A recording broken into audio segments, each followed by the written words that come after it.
എല്ലാവർക്കും നമസ്കാരം. സിലബസിന്റെ അടുത്ത വീഡിയോയിലേക്ക് സ്വാഗതം. HSAയുടെ നോട്ടിഫിക്കേഷൻ വന്നു. നമ്മളെല്ലാവരും അതിനുള്ള ഓട്ടത്തിലാണ്. ഞാൻ നിങ്ങളോടൊപ്പം എല്ലാവരും HSAന്റെ പ്രിപ്പറേഷനിലാണ്. അപ്പൊ നമ്മൾ ആക്ച്വലി പ്രീ ക്ലാസ്സസ് പ്രൊവൈഡ് ചെയ്യാൻ ശ്രമിക്കുന്നുണ്ട്. അതിന്റെ മുന്നോടിയായിട്ടാണ് ആദ്യം ഒരു സിലബസ് ഡിസ്കഷൻ എന്നുള്ള ഒരു ചടങ്ങിലേക്ക് കടക്കുന്നത്, റൈറ്റ്? അപ്പോൾ ഇംഗ്ലീഷ് ആണ് ഇപ്പോൾ ആദ്യം സംസാരിക്കാൻ ഉദ്ദേശിക്കുന്നത്. അതിനുശേഷം നമ്മൾക്ക് ബാക്കിയുള്ള എല്ലാ വിഷയത്തിന്റെയും കിട്ടുന്ന അത്രയും വിഷയത്തിന്റെ പ്രീവിയസ് ഇയർ ക്വസ്റ്റ്യൻസും കൂടെ നമ്മൾ, അതായത് 2022 അവസാനമായിട്ട് ഇപ്പൊ HSA നടന്നത്. നിങ്ങൾ ചിലപ്പോൾ ആദ്യമായിട്ടായിരിക്കും HSA എഴുതുന്നുണ്ടായിരിക്കും, അല്ലെങ്കിൽ എന്നെ പോലെ എഴുതിക്കൊണ്ടിരിക്കുന്ന ആളായിരിക്കും, റൈറ്റ്? അപ്പൊ ആർക്കായാലും ഇപ്പൊ നിങ്ങൾ ആദ്യമായിട്ട് എഴുതുന്ന ഒരാളാണെങ്കിൽ ചിലപ്പോൾ സിലബസ് എന്താണ് എന്നുള്ള ഒരു കൺഫ്യൂഷൻ വരും. അതൊന്ന് മനസ്സിലാക്കി തരാനും, ഇനി എന്നെ പോലെ എഴുതിയവരാണെങ്കിൽ ചിലപ്പോൾ ഒന്ന് മറന്നുപോയി എന്ന് വന്നേക്കാം എന്തൊക്കെയായിരുന്നു ഉണ്ടായിരുന്നതെന്ന്. അത് ഒന്ന് റിവൈസ് ചെയ്യാൻ വേണ്ടിയിട്ടാണ് ഇത് ഉണ്ടായിരിക്കുന്നത്. ഇനി ആദ്യമേ പറഞ്ഞോട്ടെ, ചിലപ്പോ എന്റെ ഒരു തോന്നൽ മാത്രമായിരിക്കാം, ചിലപ്പോൾ ഒരു സിലബസ് റിവിഷൻ വന്നേക്കാം. അതായത് സിലബസ് ചിലപ്പോൾ അപ്ഡേറ്റ് ചെയ്തേക്കാം. അതെന്താണെന്നുള്ള കാര്യം നമുക്ക് വരുന്ന ഒരു ഇത് നോക്കുമ്പോൾ നമുക്ക് കാണാൻ പറ്റും. ഞാൻ പറയാം, അതൊരു തീർച്ചയായിട്ടുള്ള കാര്യമൊന്നുമല്ല. കാരണം കഴിഞ്ഞ HSST എഴുതിയ ഒരു അനുഭവം കൊണ്ട് പറയാണ്, റൈറ്റ്? അതൊരു ലെവലിലെത്തുമ്പോൾ ഞാൻ പറയാം. എനിവേ, എന്തായാലും നമുക്ക് ഇനി അധികം സമയം കളയണ്ട. ആദ്യത്തെ ഒരു ചടങ്ങായിട്ടുള്ള സിലബസ് ഡിസ്കഷനിലേക്ക് നടത്തേക്കാം. ഇനി നമ്മളെ ഇഷ്ടമായി കഴിഞ്ഞാൽ നമ്മളുടെ കൂടെ കൂടുക, സബ്സ്ക്രൈബ് ചെയ്യുക, അത്ര തന്നെ നമുക്ക് ചെയ്യാനുള്ളൂ. ഫ്രീ ക്ലാസ്സസ് ആയിരിക്കും പ്രൊവൈഡ് ചെയ്യാൻ ഉദ്ദേശിക്കുന്നത്. അപ്പോൾ എല്ലാം നമ്മൾക്ക് പെട്ടെന്ന് പെട്ടെന്ന് കിട്ടാൻ വേണ്ടി സഹായിക്കുക. ഇനി നമുക്ക് അധികം സംസാരിക്കണമെന്നില്ല, ഡയറക്റ്റ് ആയിട്ട് സിലബസിലേക്ക് കടക്കാം. ഇംഗ്ലീഷിന്റെ ആണ് HSA ഇംഗ്ലീഷ് 2025, അതായത് 2022 അതേ സിലബസ് തന്നെയാണ് ഇപ്പോഴും PSC സൈറ്റിലുള്ളത്. അത് മാറ്റിയാൽ മാത്രമേ നമുക്ക് അപ്ഡേറ്റ് ചെയ്തു എന്ന് പറയാൻ പറ്റുള്ളൂ. അപ്പോൾ ഇപ്പൊ നമ്മൾ പ്രാക്ടീസ് ചെയ്തുകൊണ്ടിരിക്കുന്നത് അല്ലെങ്കിൽ പഠിച്ചുകൊണ്ടിരിക്കുന്നത് ആ ഒരു സിലബസ് വെച്ചിട്ടാണ്. സോ ഫസ്റ്റ്, ഓക്കെ, ആദ്യത്തെ നമുക്ക് നോക്കുമ്പോൾ യെസ്, പാർട്ട് A വരുന്നുണ്ട്. പാർട്ട് എയിൽ വരുമ്പോൾ ആദ്യത്തെ മൊഡ്യൂൾ വൈസ് ആണ് ഇത് തരംതിരിച്ചിരിക്കുന്നത്. ആദ്യത്തെ മൊഡ്യൂൾ എന്ന് പറയുമ്പോൾ റിനൈസൻസ് ആൻഡ് ഫ്രീഡം മൂവ്മെന്റ് ആണ് പറയുന്നത്. അതായത് കേരളത്തിൽ നടന്ന റിനൈസൻസ് മൂവ്മെന്റ്സ് ഉണ്ടായിരിക്കും, അതുപോലെ ഇന്ത്യയിൽ നടന്ന റിനൈസൻസ് മൂവ്മെന്റ്സ് ഉണ്ടായിരിക്കും. ബാലഗംഗാധര തിലകൻ, അതുപോലെ കേരളത്തിലെ കേളപ്പൻ, അയ്യങ്കാളി, ഇങ്ങനെ പല ആൾക്കാർ. അപ്പൊ റിനൈസൻസ് മൂവ്മെന്റ്സും അതുപോലെ തന്നെ ഫ്രീഡം മൂവ്മെന്റ്സും, ഇപ്പൊ ഉപ്പ് സത്യാഗ്രഹം അതിൽ പെടുന്നതാണ്, ഗാന്ധിജിയുടെ വിസിറ്റുകളെല്ലാം അതിൽ പെടുന്നതാണ്. അപ്പോൾ ഒരു വലിയ വാസ്റ്റ് ആയിട്ടുള്ള ഒരു മേഖല അവിടെ കിടപ്പുണ്ട്, റിനൈസൻസ് ആൻഡ് ഫ്രീഡം മൂവ്മെന്റ് എന്ന് പറയുമ്പോൾ, റൈറ്റ്? റിനൈസൻസ് ഇപ്പൊ കേരളത്തിന്റെ ആവാം, അതിൽ ചിലപ്പോൾ ലീഡേഴ്സിനെ ചോദിച്ചേക്കാം, ഇന്ത്യൻ ലീഡേഴ്സിനെ ചോദിച്ചേക്കാം, അവരെഴുതിയ ബുക്കുകൾ ചോദിച്ചേക്കാം, അല്ലെങ്കിൽ അവര് തുടങ്ങിയ പത്രങ്ങൾ ചോദിച്ചേക്കാം. കേരളത്തിലൊക്കെ അനവധിയുണ്ട്. അതും എന്തുമായിട്ട് ബന്ധപ്പെട്ട് കിടക്കുന്നതാണ്? ഫ്രീഡം മൂവ്മെന്റുമായിട്ട്, നമ്മളുടെ അന്നുണ്ടായിരുന്ന ഫ്രീഡം സ്ട്രഗിൾ, അതുപോലെ അന്നുണ്ടായിരുന്ന ലഹളകളെല്ലാം ബന്ധപ്പെട്ട് കിടക്കുന്ന കുറച്ച് കാര്യങ്ങളാണ് അതുണ്ടായിരുന്നത്. ഇനി ആ ഒരു വലിയൊരു ഏരിയ, അത് വലിയ ഏരിയ തന്നെയാണ്, കാരണം അത് കുറച്ച് ഹിസ്റ്ററിയും കൂടെ ആയിട്ട് ബന്ധപ്പെട്ട് കിടക്കുന്നതാണ്. ഇനി മൊഡ്യൂൾ 2 വന്നാൽ general knowledge and current affairs. ഇന്ന് ഇപ്പൊ ഫെബ്രുവരി മാസമായ 2025, നമ്മൾ ഏകദേശം കണക്ക് കൂട്ടിക്കഴിഞ്ഞാൽ HSAന്റെ എക്സാം വരാൻ ഏകദേശം ഒരു 6 മാസം സമയം എടുക്കുന്ന വിചാരിക്കുക. ജനുവരി 29 ഡേറ്റ് ക്ലോസ് ചെയ്തത്. അപ്പോൾ ഒരു ഓഗസ്റ്റ് സെപ്റ്റംബർ ആകുമ്പോൾ വരുമെന്ന് വിചാരിച്ചാൽ, ഓഗസ്റ്റ് സെപ്റ്റംബർ 2025 എന്ന് പറയുമ്പോൾ തന്നെ 2025ന്റെ പകുതി കഴിഞ്ഞു, 6-7 മാസം കഴിഞ്ഞു. അപ്പോ കറണ്ട് അഫെയർ എന്നുള്ള രീതിയിൽ നമ്മൾ പഠിക്കേണ്ട ആദ്യത്തെ ചുമതല 2025 ജനുവരി തൊട്ടിട്ടുള്ളതാണ്, റൈറ്റ്? അതായത് കഴിഞ്ഞ മാസം തൊട്ടുള്ള നമ്മൾ അന്ന് നോക്കേണ്ടി വരും. അപ്പോൾ ആദ്യം തന്നെ നമുക്ക് ആ ഒരു 6-7 മാസത്തെ അവിടെ പെൻഡിങ് ആയിരിക്കും. അതിനുശേഷം അവര് ഇതൊന്ന് ചോദിക്കുന്ന ഒരു നിർബന്ധമില്ല. 2024 ചോദിച്ചേക്കാം, ഇഷ്ടമാണെങ്കിൽ 2023 ചോദിച്ചേക്കാം, 2022 ചോദിച്ചേക്കാം. അപ്പൊ നമുക്ക് അങ്ങനെ പറയാൻ ഒരിക്കലും പറ്റില്ല. ഇനി എന്താണ് ജനറൽ നോളജ്? ആകാശത്തിന് ചോട്ടിലുള്ള എന്തുമെന്ന് നമ്മൾ പറയാറില്ലേ? എന്തും ചോദിക്കാൻ അധികാരമുണ്ട്. അതിന്റെ കൂടെ തന്നെ ഇനിയിപ്പോ കോൺസ്റ്റിറ്റ്യൂഷൻ വരുന്നുണ്ട്. അങ്ങനെ കുറെ കാര്യങ്ങൾ അതിൽ വരുന്നതാണ്. ജനറൽ നോളജ്, ആ കോൺസ്റ്റിറ്റ്യൂഷൻ, കറണ്ട് അഫയേഴ്സ്. ഇപ്പൊ 2010 നടന്ന ഒരു കറണ്ട് അഫെയർ ഉണ്ടായിരുന്നു വിജയിക്കുക, അല്ലെങ്കിൽ 2020, അത് ഇന്ന് എന്താണ്? അതൊരു ജനറൽ നോളജ് ആയിട്ട് മാറി. ഓക്കെ, രണ്ടും തമ്മിൽ വളരെയധികം വ്യത്യാസമൊന്നുമില്ല. ഇപ്പൊ അടുത്ത ഒരു പരീക്ഷ വരികയാണെങ്കിൽ അത് ജനറൽ നോളജ് ആയിട്ട് മാറും, കാരണം അത് കറണ്ട് അഫെയർ ആയിട്ട് വരില്ല. ഇനി കറണ്ട് അഫെയർ നോക്കുകയാണെങ്കിൽ 1-2 വർഷത്തെ എന്തായാലും നോക്കേണ്ടി വരും. അതൊന്നും ഒരു ചട്ടക്കൂട്ടിൽ അടങ്ങുന്ന കാര്യങ്ങളല്ല, അത്രയും അധികം വരുന്നതാണ്. കോൺസ്റ്റിറ്റ്യൂഷനിൽ തന്നെ എത്രയും ചോദ്യങ്ങൾ വരാൻ ഒരു താല്പര്യം നമുക്ക് അവിടെ കിടപ്പുണ്ട്. ഇനി അടുത്തതാണ് മൊഡ്യൂൾ 3 വരുമ്പോൾ methodology of teaching that subject. അതായത് നമ്മളുടെ എഡ്യൂക്കേഷണൽ സൈക്കോളജി, എഡ്യൂക്കേഷണൽ പെഡഗോഗി, അതുപോലെ തന്നെ ടീച്ചിങ് മെത്തഡോളജി എല്ലാം വരുന്ന ഒരു വലിയൊരു മൊഡ്യൂളാണ് ഈ 3-ാമത്തെ മൊഡ്യൂൾ എന്ന് പറയുന്നത്. മൂന്നാമത്തെ മൊഡ്യൂൾ ഒന്ന് നോക്കുമ്പോൾ തന്നെ നമുക്ക് കാണാം ഒരു സാഗർ പോലെ കിടക്കുന്ന ഒരു വലിയ ഏരിയ ഉണ്ട്. നമ്മളിപ്പോൾ 2 വർഷം കൊണ്ട് ബി എഡിൽ പഠിക്കുന്നത് എന്താണോ അതിൽ ഏകദേശം എല്ലാ മെത്തഡോളജിക്കൽ ഫാക്ടേഴ്സും ഇതിൽ വരുന്നുണ്ട്. ഓക്കെ, എല്ലാ പെഡഗോഗിക്കൽ ഫാക്ടേഴ്സും ഇതിൽ വരുന്നുണ്ട്. ഒന്ന് വായിക്കാം നമുക്ക് എന്തൊക്കെയാ വരിക എന്നുള്ളത്. ഒന്ന്, history or conceptual development. Okay, അതിൽ need and significance, meaning, nature and scope of the subject, ഇത് മൊത്തം വരുന്നുണ്ട്. റൈറ്റ്. അടുത്തത്, correlation with other subjects and life situations. ഇതെല്ലാം നമ്മളുടെ ടീച്ചിങ്ങും അതുപോലെ ലൈഫുമായിട്ട് ബന്ധപ്പെട്ട് വരുന്ന പെഡഗോഗി എല്ലാം കണക്ട് ചെയ്യുന്നതാണ്. അടുത്തത്, aims, objectives and values of teaching, taxonomy of educational objectives. Taxonomy നമുക്കറിയാം, ഓൾഡും ഉണ്ട് റിവൈസ്ഡും ഉണ്ട്, അപ്പൊ രണ്ടും അതിൽ വരുന്നതാണ്. Pedagogic analysis, need, significance and principles, അതും വരും. പെഡഗോഗി ആക്ച്വലി വരുന്നതാണ്. ഇനിയിപ്പോ പെഡഗോഗി വന്നു, ടീച്ചിങ് മെത്തഡോളജി ഉണ്ട്, ഇനി സൈക്കോളജിയും കൂടെ വരാനുണ്ട്. Planning of instruction at secondary level, അത് നമ്മൾ ഇപ്പോൾ 8, 9, 10 നമ്മൾ പരീക്ഷ എഴുതുന്നത്, അപ്പോൾ അത് സെക്കൻഡറി ലെവൽ എന്തായാലും വരും. Need and importance, physiological psychological basis of teaching the subject, psychological level വരുന്നുണ്ട്. ഇംപ്ലിക്കേഷൻസ് ഓഫ് പിയാഷെ, Bruner, Gagne, Vygotsky, Ausubel and Gardner, നമ്മൾ പഠിച്ച പ്രധാനപ്പെട്ട എല്ലാ ലേണിംഗ് തിയറീസും ലേണിംഗ് സ്ട്രാറ്റജീസും അതുപോലെ തന്നെ തിയറിസ്റ്റുകളും അവിടെ വന്നു കഴിഞ്ഞു. ഇനിയിപ്പോ കൂടുതലായിട്ട് പറയാൻ വളരെ കുറച്ച് പേരും കൂടെ ബാക്കിയുള്ളൂ, ചിലപ്പോൾ അവരിൽ നിന്ന് ചോദ്യം ചോദിച്ചേക്കാം. റൈറ്റ്. ഇനി individual difference, motivation, maxims of teaching എല്ലാം ഇതിൽ ചോദിക്കാനുള്ള സാധ്യതകളുണ്ട്, അല്ലെങ്കിൽ ആ ഒരു സിലബസിൽ വരുന്നത് ആണ്. Methods and strategies of teaching the subject, models of teaching, techniques of individualising instruction, അതും പ്രധാനപ്പെട്ടതായിട്ട് കാണാൻ പറ്റും. ഇനി കരിക്കുലം എന്നുള്ള ടോപ്പിക്കിൽ നിന്ന് ഡെഫിനേഷൻ ചോദിക്കാം. Principles, modern trends, organisational approach, curriculum reforms. Basically NCF-ഉം KCF-ഉമാണ് നമുക്ക് ഇവിടെ ഉണ്ടായിരിക്കുക. റൈറ്റ്. അടുത്തത് നോക്കിക്കഴിഞ്ഞാൽ ഇൻസ്ട്രക്ഷണൽ റിസോഴ്സസ്, അതായത് ലബോറട്ടറിയുടെ use, library, club, museum, visual aids അല്ലെങ്കിൽ ഓഡിയോ എയ്ഡ്സ്, അതുപോലെ തന്നെ കമ്മ്യൂണിറ്റി ബേസ്ഡ് റിസോഴ്സസ് എന്താണ് ഈ റിസോഴ്സസ്. അതായത് ഇപ്പോൾ കേന്ദ്ര ഗവൺമെന്റ് അതുപോലെ കേരള ഗവൺമെന്റ് എല്ലാം കുറെ ഡിജിറ്റൽ പ്ലാൻസ് കൊടുക്കുന്നുണ്ട്, ഡിജിറ്റൽ പ്ലാറ്റ്ഫോംസ് കൊണ്ടുവന്നിട്ടുണ്ട്. അതൊക്കെ എന്താണെന്ന് ചോദിക്കാൻ പറ്റിയ ഒരു ഏരിയ ആണ്. അപ്പോൾ കുറെ വന്നിട്ടുണ്ട്. അതുപോലെ ടെക്സ്റ്റ് ബുക്ക്, വർക്ക് ബുക്ക്, അതുപോലെ ഹാൻഡ് ബുക്ക്, ഇതിലെല്ലാം എന്തൊക്കെ വരുന്നു എന്ന് ചോദിക്കും. അസസ്മെന്റിലേക്ക് വരുമ്പോൾ ഇവാലുവേഷൻ, എന്താണ് ഇവാലുവേഷൻ, കൺസെപ്റ്റ്, പർപ്പസ്, അതുപോലെ ടൈപ്സ്, പ്രിൻസിപ്പിൾസ് എല്ലാം വരുന്ന ഒരു വലിയ ഏരിയ അവിടെയുണ്ട്. മോഡേൺ ടെക്നിക്സ് വരുമ്പോൾ CCE ആൻഡ് ഗ്രേഡിംഗ് എന്താണെന്ന് ചോദിക്കാം. ടൂൾസ് ആൻഡ് ടെക്നിക്സിൽ നിന്ന് ചോദിക്കാം. Qualities of a good test ചോദിക്കാം. Types of test items, evaluation of projects, seminars and assignments, achievement test, diagnostic test, construction, characteristics, interpretation and remediation എന്ന് പറയുന്ന ഒരു ഏരിയയും കൂടെ കാണാൻ പറ്റും. നോക്കൂ, 2 വർഷം കൊണ്ട് BEd പഠിച്ച ഏകദേശം എല്ലാ ഏരിയയും ഈ ഒരു പാർട്ട് Aയിൽ തന്നെ വന്നു കഴിഞ്ഞു. അതിൽ ആകെ എന്തെങ്കിലും വ്യത്യാസം ഉണ്ടെങ്കിൽ ആ റിനൈസൻസും ജനറൽ നോളജും കറണ്ട് അഫെയർ മാത്രമേ ഉള്ളൂ. അത് മാത്രമേ നമുക്ക് BEd പഠിപ്പിക്കാത്ത കാര്യങ്ങളുള്ളൂ. അപ്പൊ BEd പഠിച്ച 1, 2, 3 സെമ്മിന്റെ ഫുൾ കോണ്ടന്റ് ഇതിൽ കിടപ്പുണ്ട്. റൈറ്റ്. അപ്പോൾ ഈ ഒരു വലിയ ഒരു പാർട്ട് കഴിഞ്ഞിട്ടാണ് നമുക്ക് അടുത്ത പാർട്ടിലേക്ക് ആക്ച്വലി പോകേണ്ടത്. അവിടെയാണ് നമ്മളുടെ സബ്ജക്റ്റ് കിടക്കുന്നത്.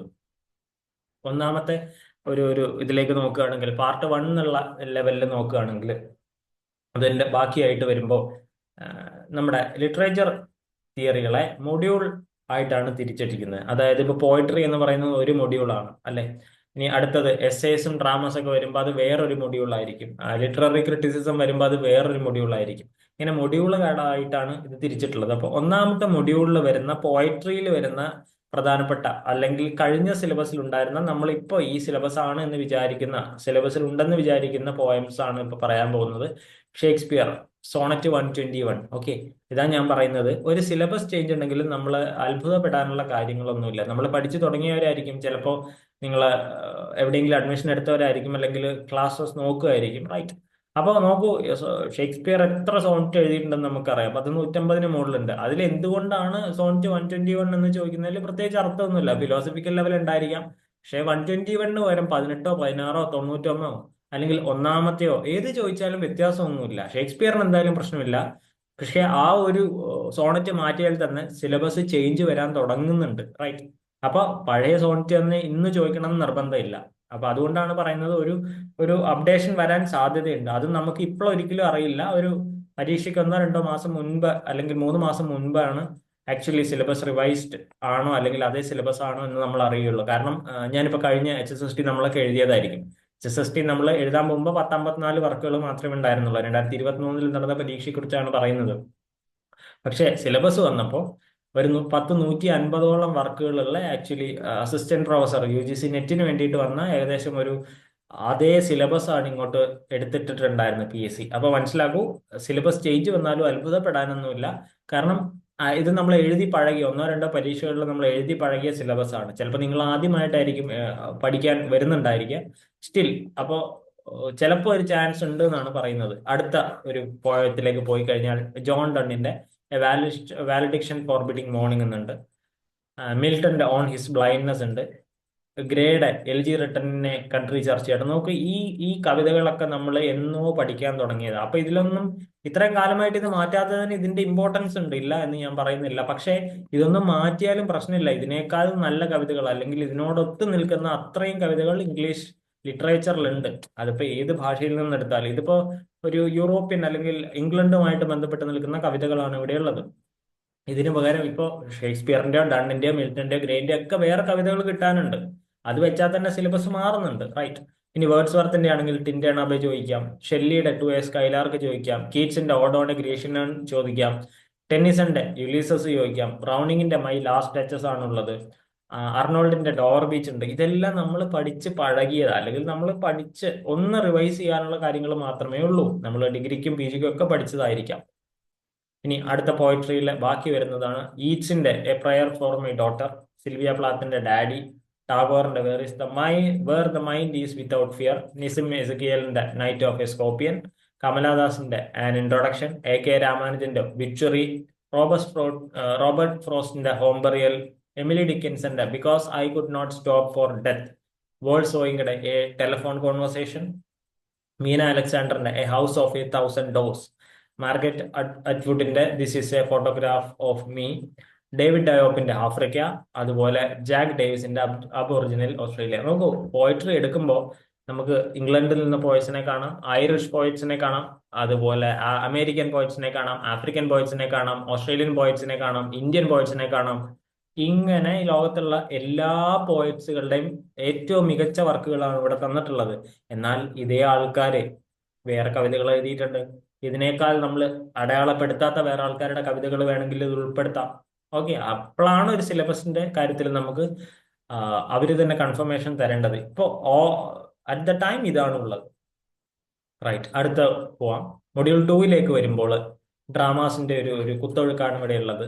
ഷേക്സ്പിയറിന്റെ മാക്ബത്ത് ഉണ്ട്, ഷെറിഡന്റെ സ്കൂൾ ഫോർ സ്കാൻഡൽ ഉണ്ട്, ഓസ്കാർ വൈൽഡിന്റെ the importance of being Earnest ഉണ്ട്, ഇബ്സന്റെ ഡോൾസ് ഹൗസ് ഉണ്ട്, ഷോന്റെ ബെർണാഡ് ഷോന്റെ പിഗ്മാലിയൻ ഉണ്ട്, ജെയിംസ് ഇഞ്ചിന്റെ riders to the sea, Samuel ബക്കറ്റിന്റെ വെയിറ്റിംഗ് ഫോർ ഗൊദോത്ത്, ആർതർ മില്ലറിന്റെ death of a salesman, Tennessee വില്യംസിന്റെ ദ ഗ്ലാസ് ബെനജറി, ഗിരീഷ് കർണാടിന്റെ നാഗമണ്ഡല. നോക്കൂ, നിങ്ങൾ ഡിഗ്രിയിലും PG കഴിഞ്ഞവരാണെങ്കിൽ എന്തായാലും ഇത് രണ്ടിലും ഓരോ പ്രാവശ്യം ഇത് പഠിച്ചിട്ടുണ്ടായിരിക്കും. മാക്ബത്ത് പഠിക്കാത്തവരുണ്ടോ?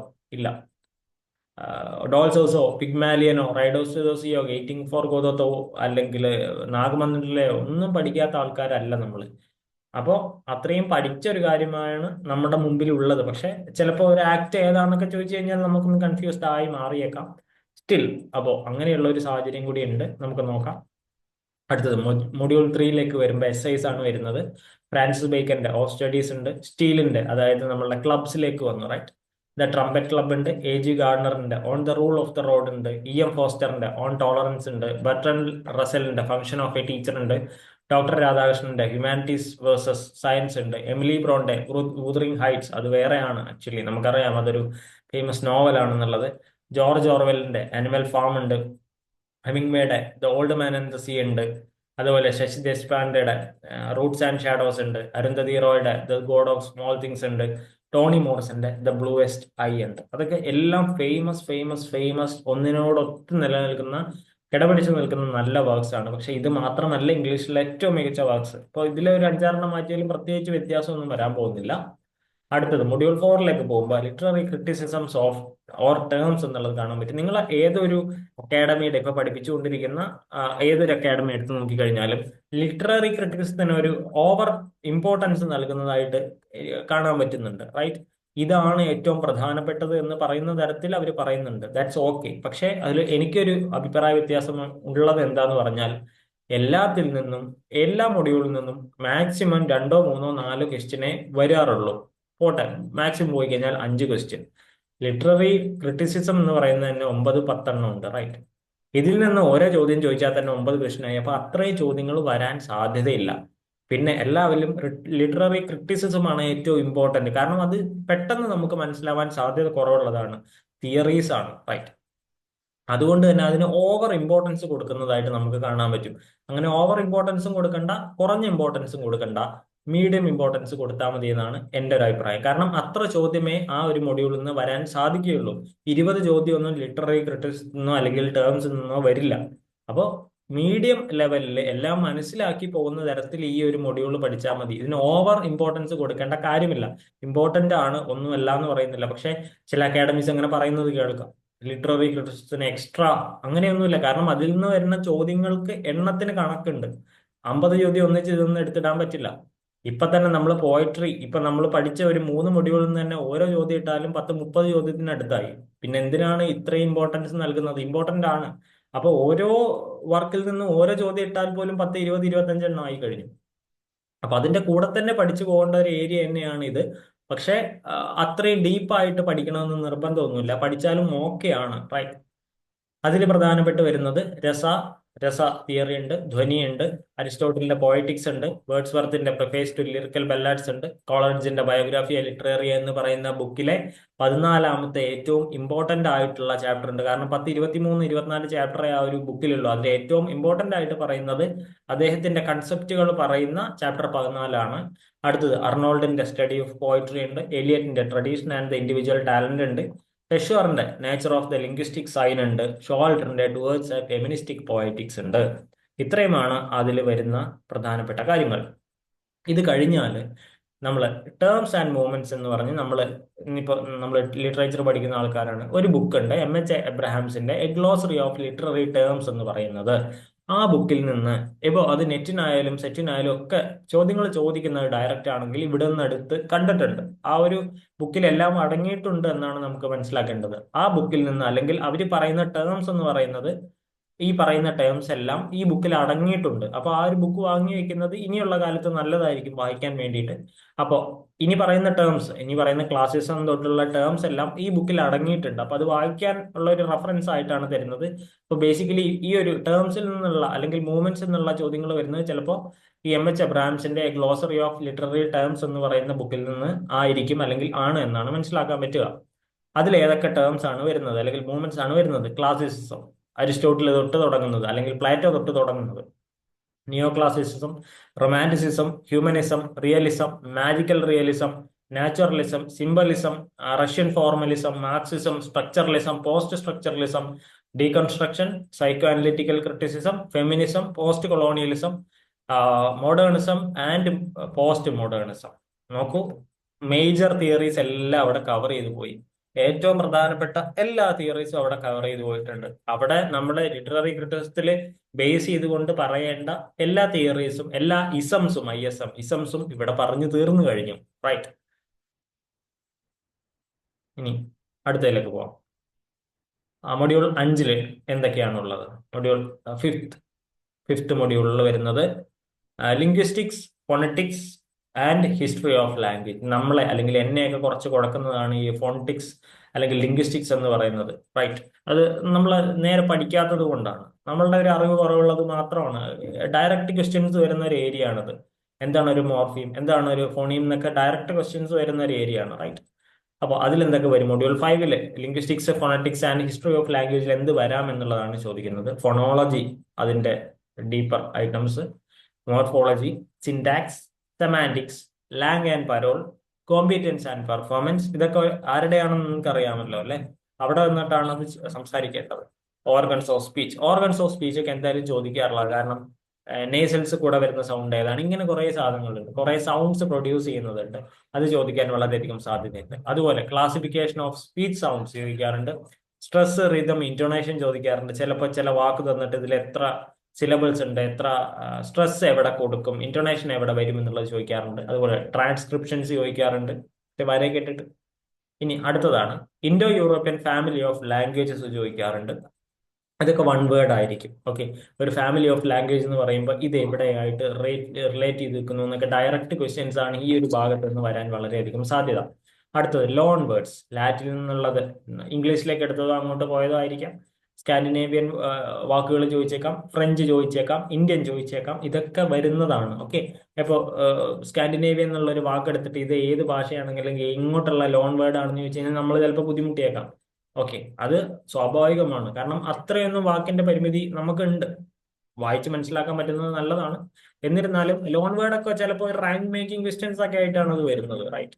അടുത്തത് ഇംഗ്ലീഷസ്, ടൈപ്പ് ഓഫ് ഇംഗ്ലീഷ് നമ്മൾ സംസാരിക്കാറുണ്ട്. ഇന്ത്യൻ ഇംഗ്ലീഷ് എന്ന് നമ്മൾ പറയാറുണ്ട്, അമേരിക്കൻ ഇംഗ്ലീഷ് ഉണ്ട്, ഓസ്ട്രേലിയൻ ഇംഗ്ലീഷ് ഉണ്ട്, ആഫ്രിക്കൻ ഇംഗ്ലീഷ് ഉണ്ട്. സംസാരിക്കുന്ന ഇംഗ്ലീഷ് എല്ലാം ഒരുപോലെയാണ്. പക്ഷെ അതിന്റെ ഈ പറഞ്ഞ എല്ലാ കാര്യങ്ങളും, നമ്മുടെ ഈ മൊഡ്യൂൾ പറഞ്ഞ എല്ലാ കാര്യങ്ങളും ചേർക്കുമ്പോൾ ഇംഗ്ലീഷിന്റെ പ്രൊണൗൺസിയേഷൻ മാറും. ഓക്കെ, അടുത്തത് മൊഡ്യൂൾ 6 മോഡേൺ ഇംഗ്ലീഷ് യൂസേജിലേക്ക് വരുമ്പോൾ സെന്റൻസ് കറക്ഷൻ. ഇനിയുള്ള കുറച്ച് ഏരിയ എന്ന് പറയുന്നത് ഗ്രാമറുമായിട്ട് ബന്ധപ്പെട്ടിട്ടുള്ളതാണ്. ഓക്കെ, സെന്റൻസ് കറക്ഷൻ ചോദിച്ചേക്കാം, വൊക്കാബുലറി ചോദിച്ചേക്കാം, സിനോണിംസ് ആൻഡ് ആന്റോണിംസ് ചോദിച്ചേക്കാം, വൺ വേർഡ് സബ്സ്റ്റിറ്റ്യൂഷൻ ചോദിച്ചേക്കാം, കോമൺലി കൺഫ്യൂസ്ഡ് വേർഡ്സ് ചോദിച്ചേക്കാം, language function such as agreeing, complaining extra, appropriate word order ചോദിച്ചേക്കാം, അപ്രോപ്രിയേറ്റ് സെന്റൻസ് ഓർഡർ ചോദിച്ചേക്കാം, ഇഡിയംസ് ചോദിച്ചേക്കാം, പാസേജ് ഫോർ കോംപ്രിഹെൻഷൻ ചോദിച്ചേക്കാം. ഇതിന്ന് നമ്മൾ ഒരു 5-6 മൊഡ്യൂളിൽ സംസാരിച്ചിട്ട് തന്നെ എത്രയും ടോപ്പിക്സ് വന്നു എന്ന് ആലോചിക്കുക. ഓക്കെ, ഈ ടോപ്പിക്കുകളിൽ നിന്ന് എല്ലാം കൂടെ 80 ചോദ്യമേ വരുള്ളൂ. അങ്ങനെയാണ് 100 ചോദ്യം വരുന്നത്. എ പാർട്ടിൽ നിന്ന് റിനൈസൻസും അതുപോലത്തെ ഉള്ള പെഡഗോഗിയിൽ നിന്ന് കഷ്ടി 20 ചോദ്യത്തിന്റെ അടുത്ത് വരും. ബാക്കിയുള്ള 80 ചോദ്യം ഇവിടെ നിന്നാണ് വരിക. ഓക്കെ, ഇനി കഴിഞ്ഞിട്ടില്ല, മൊഡ്യൂൾ കഴിഞ്ഞിട്ടില്ല, അടുത്തതും കൂടെ നോക്കാം. മൊഡ്യൂൾ 7 ബേസിക് ഗ്രാമർ ചോദിക്കും, ആർട്ടിക്കിൾസ് ചോദിക്കും, പ്രിപ്പോസിഷൻ ചോദിക്കും, ക്ലോസസ് ചോദിക്കും, ടെൻസസ് ചോദിക്കും, ഫ്രേസൽ വെർബ്സ് ചോദിക്കും, കൺജങ്ഷൻസ് ചോദിക്കും, റിപ്പോർട്ടഡ് സ്പീച്ച് ചോദിക്കും, വോയിസസ് ചോദിക്കും, ക്വസ്റ്റ്യൻ ടാഗ് ചോദിക്കും, ട്രാൻസ്ഫോർമേഷൻ ഓഫ് സെന്റൻസ് ചോദിക്കും. ആക്റ്റീവ് പാസീവ് എല്ലാം ഇതിൽ വരുന്നതാണ്. റൈറ്റ്, നമ്മൾ ഇംഗ്ലീഷ് ടീച്ചേഴ്സ് ആണ്. അപ്പൊ ബേസിക് ഗ്രാമർ അറിയാതെ ഒരിക്കലും നമ്മളെ അവർ എടുക്കാൻ പോകുന്നില്ല. എന്നാലും ഇപ്പൊ തന്നെ ഒരു 10 എണ്ണം വന്നു. ഇതിൽ നിന്ന് ഓരോന്നിൽ നിന്ന് ഓരോന്ന് ചോദിച്ചാൽ പോലും 10 എണ്ണമായി. റൈറ്റ്. അടുത്തത് മൊഡ്യൂൾ 8.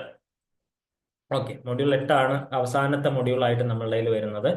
ആദ്യത്തേത് സ്കൂൾസ് ചോദിക്കും. റൈറ്റ്, ടീച്ചിങ് ഓഫ് ഇംഗ്ലീഷിൽ വരേണ്ട പ്രധാനപ്പെട്ട എലമെന്റ്സ് ആണ് ചോദിക്കുന്നത്. സ്കൂൾസ്, ഏതൊക്കെ സ്കൂൾസ് ഉണ്ട്, ബിഹേവിയറിസം ഉണ്ടോ, കോഗ്നിറ്റീവിസം, കൺസ്ട്രക്റ്റിവിസം ചോദിക്കും. ഇതാണ് സ്കൂൾസ് എന്ന് പറഞ്ഞു വരുന്നത്.